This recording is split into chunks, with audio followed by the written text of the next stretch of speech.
नमस्कार दोस्तों, मेरे चैनल में आपका बहुत बहुत स्वागत है। दोस्तों, ये वीडियो एनआईओ स्टूडेंट्स के लिए बनी है जो 12वीं क्लास में हैं और उनका सब्जेक्ट है हिंदी, कोड 301। इस वीडियो में आप चैप्टर 23 हिंदी के विभिन्न प्रयुक्ति क्षेत्र के बारे में जानेंगे। तो आइए वीडियो को शुरू करते हैं। इस वीडियो में हिंदी भाषा के अलग अलग उपयोग क्षेत्र के बारे में बताया गया है।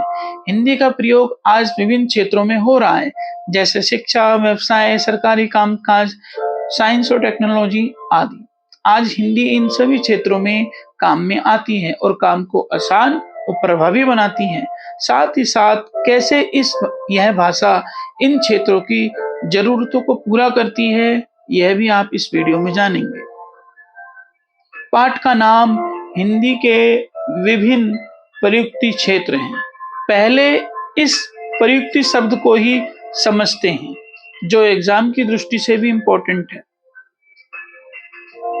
प्रयुक्ति शब्द प्रयुक्त शब्द से बना है, जिसमें ई प्रत्यय हैं। प्रयुक्त शब्द का अर्थ होता है प्रयोग में लगा हुआ।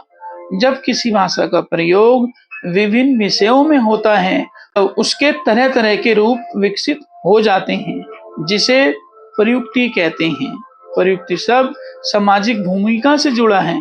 एक व्यक्ति समाज में विभिन्न भूमिकाएं निभाता है, जैसे वह घर में मुखिया है, स्कूल में टीचर है, एक व्यवसायी भी है, किसी सामाजिक संस्था एनजीओ का सदस्य भी है। यहाँ व्यक्ति की शब्दावली अलग अलग स्थानों पर अलग अलग होती है। अलग अलग क्षेत्रों में इसी आधार पर प्रयुक्ति का निर्धारण भी होता है। यही प्रयुक्ति है। अब बात करते हैं प्रयोजन मूलक भाषा और प्रयुक्ति। यहाँ प्रयोजन मूलक का अर्थ समझना आवश्यक है, क्योंकि यह एग्जाम की दृष्टि से भी इम्पोर्टेंट है। इसका अर्थ है किसी विशेष प्रयोजन की सिद्धि के लिए प्रयोग की जाने वाली भाषा। डेली लाइफ की जरूरतों को पूरा करने के लिए जो भाषा प्रयोग में लाई जाती है, वह प्रयोजन मूलक भाषा होती है। यह प्रशासन, विधि, बैंक, पत्रकारिता और वाणिज्य के विभिन्न क्षेत्रों की हो सकती है। आइए बात करें अब हिंदी के विभिन्न प्रयुक्ति क्षेत्र के बारे में, और यही हमारे कोर्स में है। पहला है सामान्य बोलचाल की भाषा, दूसरा साहित्यिक भाषा, तीसरा कार्यालय हिंदी या प्रशासनिक हिंदी, चौथा वाणिज्य, व्यापार और बैंकिंग के क्षेत्र में प्रयुक्त हिंदी, पांचवा वैज्ञानिक और तकनीकी क्षेत्र में हिंदी, छठा विधि कानून के क्षेत्र में हिंदी, सातवां संचार माध्यम में हिंदी और आठवां विज्ञापन क्षेत्र में हिंदी। ये बात करें अब पहले की सामान्य व्यवहार या बोलचाल की भाषा। हम दैनिक जीवन में बातचीत के लिए अपने सगे संबंधियों से जिस भाषा का प्रयोग करते हैं, वह बोलचाल की भाषा होती है। बोलचाल की भाषा में व्याकरण का कोई प्रतिबंध नहीं होता, ना ही इसमें छंद और रूप अलंकार का बंधन होता है। यह विभिन्न प्रकार की हो सकती है। भारत में अगर हम जैसे जैसे क्षेत्र में थोड़ा थोड़ा आगे बढ़ते चले जाएं, वैसे वैसे हिंदी भाषा में क्षेत्र की मिठास आती जाती है। जैसे अगर हम कोलकाता में हैं तो वहाँ बंगाली भाषा की मिठास हिंदी में होगी, और हम राजस्थान में हैं तो राजस्थानी वर्ड हिंदी के अंदर मिक्सअप होंगे। जैसे जैसे हम जिस क्षेत्र में जाते हैं, वहाँ उस क्षेत्र की भाषा की मिठास इसमें हमें मिलने लगती है। अब बात करते हैं साहित्यिक हिंदी की।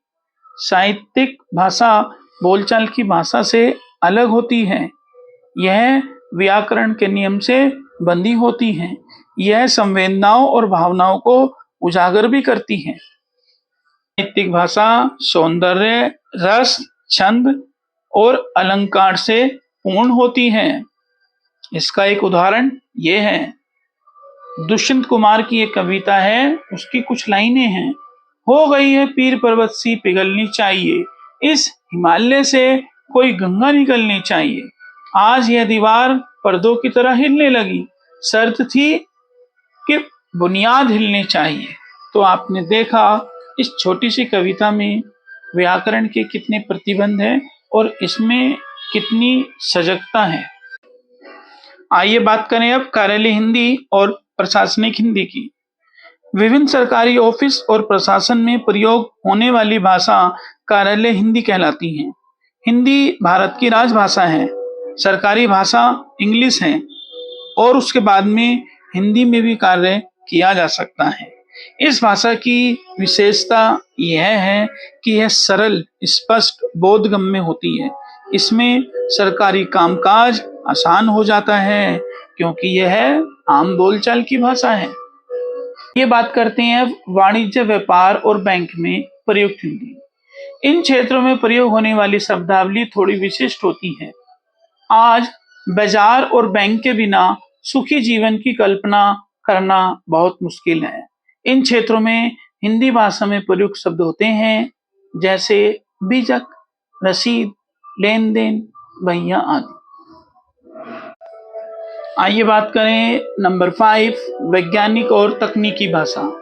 आज हिंदी भाषा का प्रयोग हर क्षेत्र में हो रहा है और इसका प्रयोग साइंस और टेक्नोलॉजी में भी हो रहा है। आज हिंदी में वैज्ञानिक लेख लिखे जा रहे हैं, अनुसंधान कार्य भी हिंदी में हो रहा है। साइंस और टेक्नोलॉजी के हर क्षेत्र में हिंदी भाषा का प्रयोग निरंतर बढ़ता जा रहा है, जैसे प्राणी विज्ञान, खगोल विज्ञान, अभियांत्रिकी, अभिकेंद्रीय बल आदि।